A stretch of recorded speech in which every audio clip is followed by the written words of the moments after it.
ওয়ার্নারকে পাকিস্তান দলের বিদায়ী উপহার। ভারতের মাটিতে ওয়ানডে বিশ্বকাপ জয়ের পর এবার ঘরের মাটিতে পাকিস্তানকে সাদা পোশাকের ক্রিকেটে ৩ ব্যবধান সিরিজ হারালো অস্ট্রেলিয়া।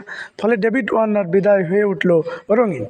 অজিদের ক্রিকেট ইতিহাসে কিংবদন্তি এই ওপেনার ক্যারিয়ার শেষ টেস্ট মাঠে নেমেছিল আজ।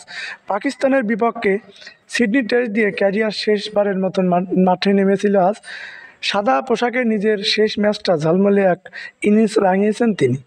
দলকে জেতানোর পথে করেছেন ৫৭ রান। ওয়ার্নারের মতে এমন রঙিন বিদায় আর কখনো কপালে জোটে না। সিডনি টেস্ট দিয়ে টেস্ট ক্রিকেটকে বিদায় জানালেন, সেটা গত বছর জানিয়েছিলেন।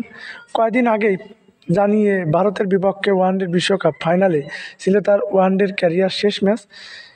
নিজের শেষ টেস্ট সিডনির প্রথম ইনিংসে মাঠে নেমেই ৩৪ রান করেছিলেন ওয়ার্নার। এরপর দ্বিতীয় ইনিংসে ১৩০ রানের লক্ষ্যে ব্যাট করতে নেমে খেলেছেন ৫৭ রান ইনিংস। দুর্দান্ত অর্ধশতক ওয়ার্নারের শেষ ইনিংস হয়ে উঠল ঝলমলে।